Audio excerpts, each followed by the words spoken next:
Hello, my name is Rebecca Bandy, and I'm here to share a little bit about my journey through discovering mental health and how I have been overcoming mental illness. Um, Mental illness runs in my family from to the third and fourth generation, mainly suicide, depression, anxiety. Um, a lot of addictions and different forms of self medication also run in both sides of my family, my mom and my dad. Um, I struggled with depression as a child and PTSD, which is post traumatic stress syndrome, and it was caused through trauma in my childhood, seeing my mom and dad in heavy aggression in abusive relationships. My mom and dad wouldn't just fight like an argument or a spat. It was like wrenches over the head and gasoline poured on my mom and on the side of the road, and it was very brutal.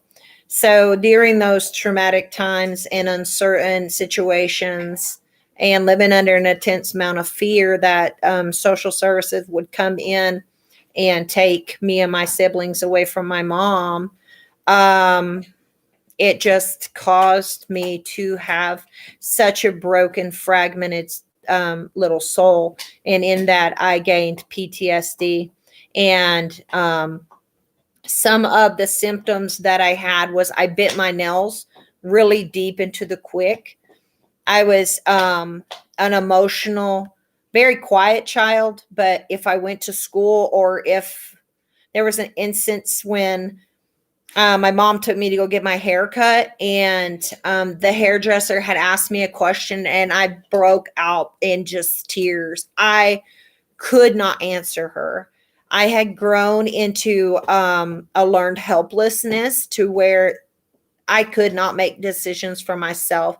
I basically did what I was told. I said what I was told. I was trained like a trained robot. I I just could not respond on my own because I was taught to keep my mouth shut or we would be split up. And I'm living under that fear as a 6-year old, a 7-year old, an 8-year old child.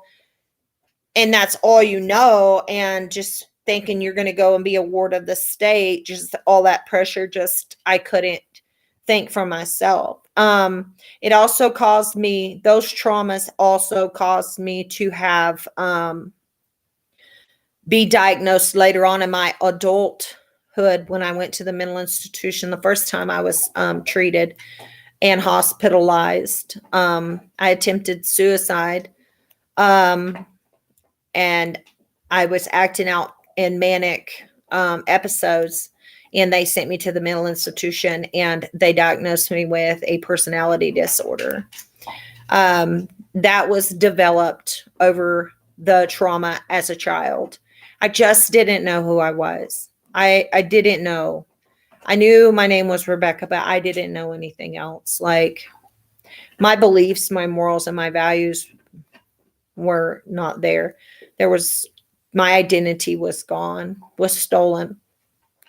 So the reason for this video is basically to share with you how my childhood and certain things and patterns developed over my childhood and throughout my young life, and then into my 20s and my 30s, and then now here I am in my 40s after addressing them and walking through some recovery.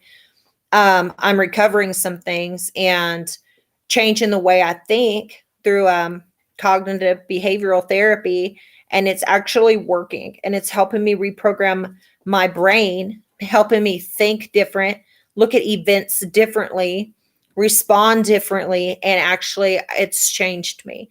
So there is hope. And I'm hoping that there's somebody out there that can watch this and can understand that through your struggles, first and foremost, if you're in a situation where your voice has been stolen, it's not your fault, because your voice is taken and you can't speak out. But when you get older and you're in a situation where you can speak up, you are held accountable to speak up and speak the truth about situations, and to gain your own self back, and to pick up that broken child from inside that cave and pull that child up here to the forefront, and to allow that child to become nurtured and loved and developed, to let where you have been stunted in those areas to be able to become developed, and you can be a successful adult. So back to the personality disorder.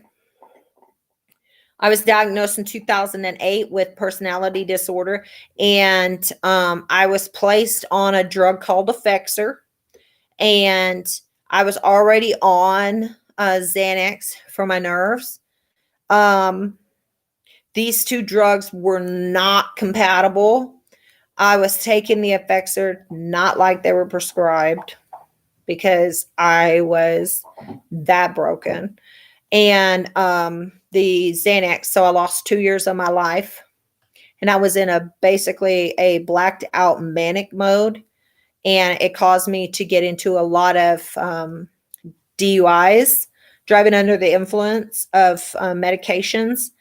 And it caused me to just be in such a high manic mode that I actually ended up going to prison, and I lost my kids during that 2 years. I still don't remember everything that happened in those 2 years because of those two medications being combined together. Later on, Effexor was brought out to say that it did cause people to black out, and it caused people to respond in unnatural ways. But by then I was already in jail, in prison, and people didn't want to listen to me. I was a convict. I'd been to the mental institution and they wouldn't listen to me. So my voice was stolen again. But once I got out of prison, I never did seek help from the doctors for my personality disorder. I didn't understand what it was. I just knew that I had a personality disorder, and basically what it was saying was that I didn't know who I was, but they didn't tell me who I was supposed to be, how I had to figure out who I am supposed to be. I didn't figure out who I'm supposed to be and my true identity until I came in contact after a violation of probation in 2010. I was sitting in Richmond, Virginia County Jail, and some people came through doing a Bible study, and I had a 10-month sentence, and they said, well, if you do this Bible study, it's a year-long Bible study, but if you do it, you can become an ordained minister. Well, I didn't have anything else to do but sit in a cell. So I started reading the Bible and started doing this Bible study in 2010. And I realized that I wasn't Rebecca Bandy. I was actually a child of God, and that He had a purpose for me, and that even though my mom and dad had given birth to me and named me Rebecca Bandy, He had a new name for me. And my new name was only He knew my new name. And He had my name written on the palm of His hand. And that He had a purpose for me. And the reason He birthed me into this world was to fulfill that purpose. And that nobody else could fulfill the purpose that He had for me except for me. And that was through my life. And I believe that I had to go through certain situations as far as experience those traumas as a child. I'm not saying that God did those things, but I am saying that there's a real devil out there. There's a real darkness out there. And in that present darkness, it caused chaos in my mom and dad's life. And my mom and dad didn't know how to handle those situations. They did the best that they could. They were broken too. And in those, I was a little child and so were my brothers and sisters. And I got wounded in that and I didn't understand. And in those wounds and in the uncertainty and in that lack of me not knowing who I was leading me out to self-medicate through alcohol and drugs. And during that period of time that I was doing alcohol and drugs and hanging out with the big kids, I was gang raped and I was just constantly being taken advantage of. And my voice was continually being taken away. And I was more guilt and shame.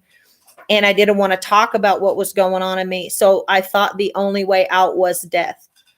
And I started seeking however much I could drink. I just wanted to die. I didn't want to wake up the next morning.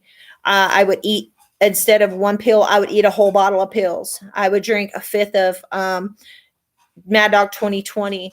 I didn't care. And I was in my teens, and I was a kid, but I didn't know how to take care of all these things that had happened over these traumas and this fear and these anxieties. And then all of a sudden this depression, and I wanted to die because that was the only way out. But when I did go to jail on that probation violation in 2010, I went to the mental institution in 2008. I got diagnosed with personality disorder. I got out of jail on probation, and then I violated and ended up going for 10 months on a probation violation. And in that 10-month period is when these people came in and said if I did the Bible study, I could be an ordained minister. I didn't know what that meant, but I didn't have anything to lose because I had 10 months in jail and nobody was coming to see me. Nobody was visiting me. My dad would write me letters from Texas, but I was so embarrassed over where my life had been. And I was so ashamed that I was back in jail. And this cycle continued to occur in my life. And I continued to get out of jail and go back to the same man who continually abused me. But it was a pattern and I didn't know how to break the cycle. I didn't know how to do anything different. I didn't know if there was anything different, but if there was, I didn't know how to do it. So I found safety in the walls of the institutions. I actually wasn't scared to go to jail anymore. It actually became a safe haven for me. I knew that if I could be there for 10 months, I could get straight off of drugs. I had a permanent residence for a little while. They provided all my basic needs. And I started to get to where I was institutionalized because that was basically my home. And then if I could go out and act crazy in the world, and then if I broke the law in a little way, I could go and rest and then come back out. So it was another broken cycle that I went ahead and picked up along the way. My PTSD would be good. They put me in a cell by myself. I was good. I did that Bible study and I started realizing who I was. I ended up getting baptized in jail and I completed the Bible study and I actually was feeling really good. I started realizing I had gifts of God and that things that I had really thought that I was crazy, that it was really the voice of God that was speaking to me. That same year when I was fixing to go to a transitional home, they had scheduled for me to go into. The guy that I had left ended up coming to where I was at in Richmond, and he was in the parking lot, and I actually could feel him outside. Like I was trembling. I knew it was him, the demonic presence in him. I knew, but I wasn't done yet. So I left that jail that day instead of going to the transitional home and fulfilling my purpose in ministry. And I left and I went back out with Sam. And that was in 2010. In 2012, I ended up back in jail. And this time I was facing 64 years. I had went through such a manic phase and started experiencing hallucinations. I got into methamphetamines and just really, really, really dark, just dark. My dad ended up dying. I finally got away from that guy, but I ended up getting really deep in the cartel and just the cycle began. I opened that door back up and I ended up back so broken, so traumatized that I was so detached from society that the therapist who came in, because I ended up killing a man, I couldn't take it no more. I was so afraid and so tired of my life. I just needed somebody to get away from me. I could not be messed with no more. No more people messing with my propane tanks. No more people coming in and trying to scare me and bang on my windows. I couldn't take no more. I lost it. I literally flipped. And in that, ended up killing a man. And they put me in jail. I was so over it. Trauma had set in to where, I just was paralysis. My body was shutting down on me. And they said, she's just never going to be normal again. She's too far gone. And I was too far gone. I said, I'm going to Texas State Penitentiary, to the mental institution. And that Texas City is going to be my new home. I knew it. Like, I was drilling down the side of my face. I was having so many tremors. I couldn't hold a cup of coffee or anything. Like, I couldn't even eat. The food would come off my fork. I would just shake. My body was under such an intense amount of stress, and my body couldn't take it no more. My mind couldn't take it. I was shutting down. All because I opened those doors back up and I went back out. So in 2013, I was 2012. I was there almost a year in that jail, in holding cell, because I was under observation. They wouldn't let me have anything but a green Velcro jacket and one of those chairs they had to lock you in and tie you up in, and they had a mat in there. I couldn't even get a blanket because I kept telling them I was going to kill myself, and they knew it. And they didn't want me to, because I was in Texas and I was a woman and I was in the Bible Belt. So I surely didn't want nothing to do with God by then.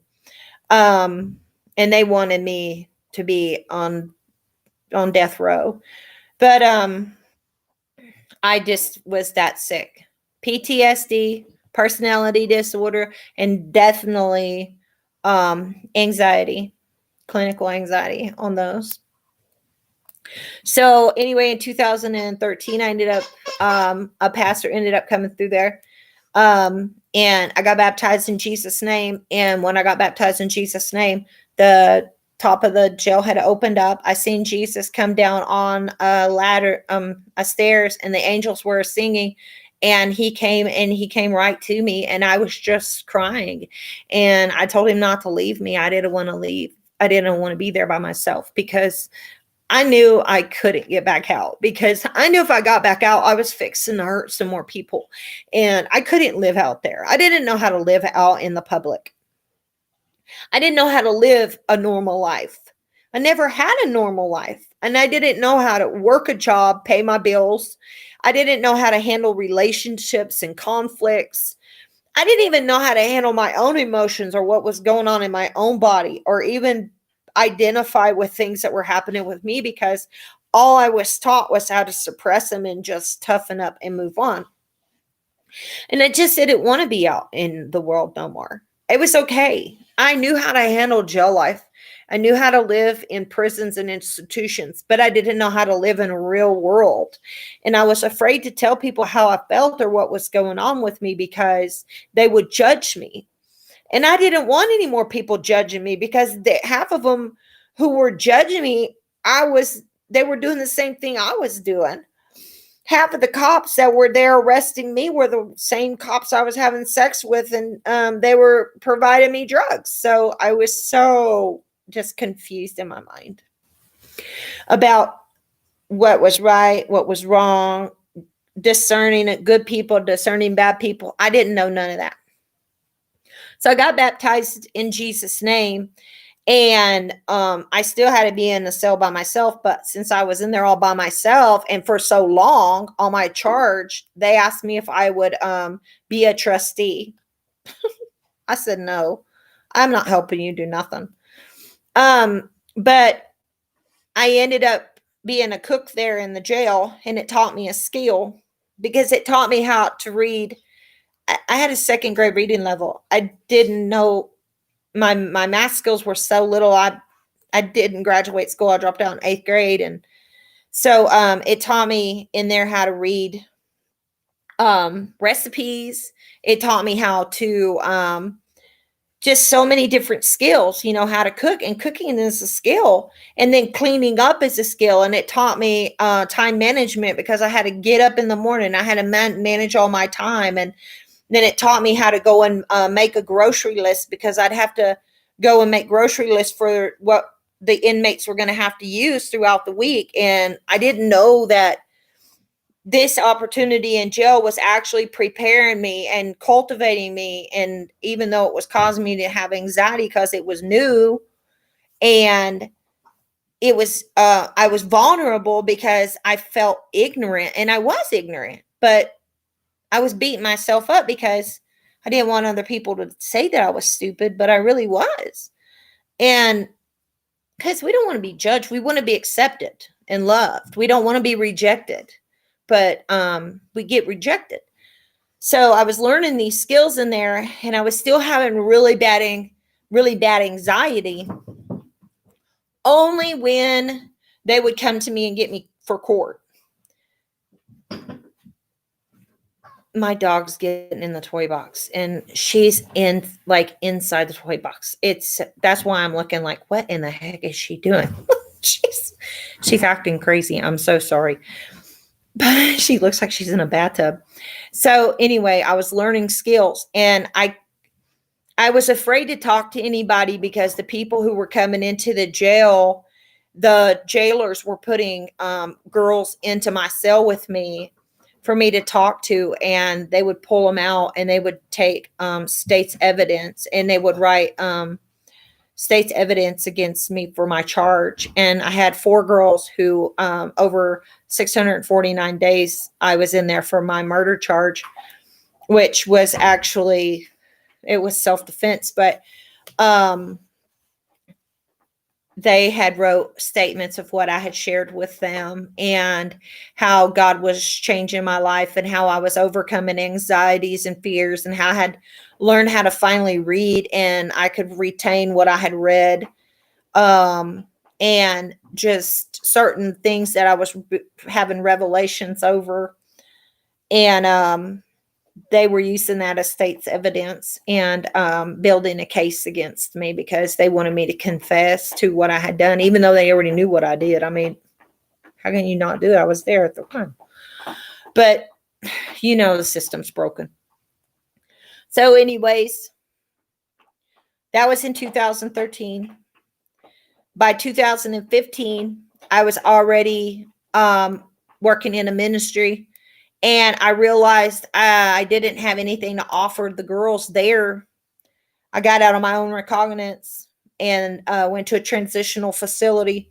After that transitional facility, I ended up working for a ministry out of Gladewater.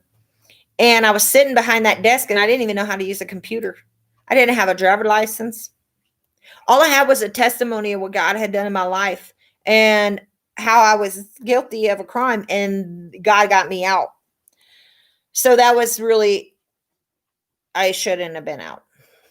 And so I looked at these girls, and I was like, I can't lead these girls.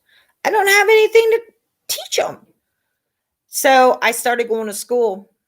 I had to apply for college, and then I had to take an assessment. I didn't pass the assessment. My grades were too low. So I had to go into this, basically a remedial prep class that would pick me up and advance me to at least a 12th grade, to where I could pass that 12th grade, and then they could put me into college advanced classes. And I was scared, and I was afraid, and I was angry, and I was frustrated, and I was nervous, and I was embarrassed, and but I was determined that I was going to do something different. And the teachers were super nice to me, and they would help me. And I didn't have a driver's license, so I'd have to walk up to the truck stop and use their Wi-Fi at night. I did have a computer.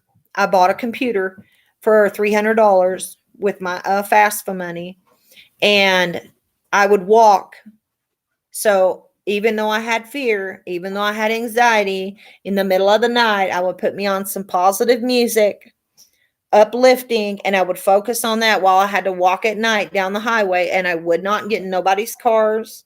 I wouldn't accept nothing from nobody because I didn't know who was going to hurt me, or I just didn't want to put myself in nobody else's, in no other situations. So I would walk up to the truck stop and I would sit in a booth by myself and I would plug into their Wi-Fi, and I had to teach myself how to use a computer.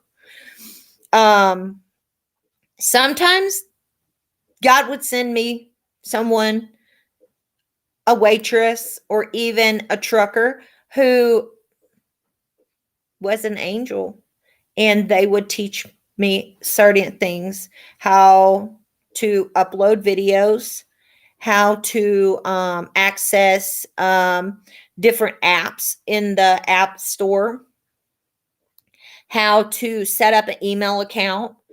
They would just take the time to teach me because I was an online student and I didn't have anyone to ask. My mom was an intermediate dropout. She didn't know how to use a computer. My mother didn't know how, so I couldn't ask her. Nobody wanted to be my friends because I had killed somebody and I had lived such a reckless life in the drug world and in the streets and gang banging. And I just had such a bad reputation that when I got out of jail, everybody was afraid of me. Nobody wanted to be around me. They all thought I was crazy, which I was. And so nobody wanted to help me. They just wanted to make fun of me. But I just took that time to be able to learn these different things. And then I would talk to people about certain things that were happening with me. I ended up finding a church, a Pentecostal church, actually, in Texas. And I would hear the music coming out through the hood when I'd walk through the hood to go to my little burger job, because nobody would give me a job because I was a violent offender and I didn't have an education. I didn't have a driver's license, but I had to do something. So they gave me a job at a burger shop and I'd have to walk through the hood. And I heard them ladies singing at that Pentecostal church and they sounded so happy. And I remember when I walked in there, I just felt the love. I just felt the love. And I kept waiting for somebody to do something to show me they were fake. And they never did. They never did. I waited. They just was so nice. I said, oh, can nobody be this nice? They didn't ask me who I was. They didn't ask me what I had done. They didn't shun me because all I did was go in there and I just cried. I just cried because I felt the love. And I just was looking around like these people, they're just all smiling.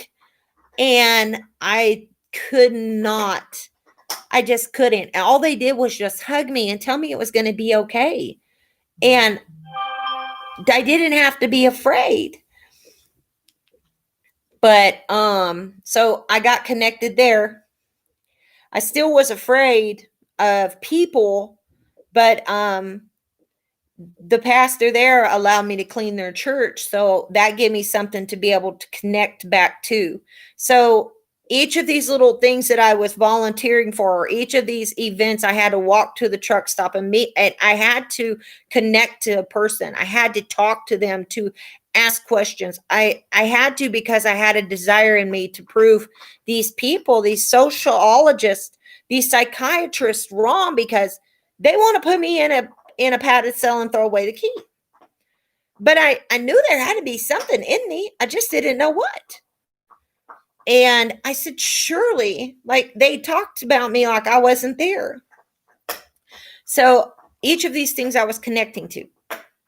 And in them, I was connecting to me because I had to step over fear and into faith that I was going to make it to that truck stop in order to submit And the anxiety that I felt like my chest was going to explode.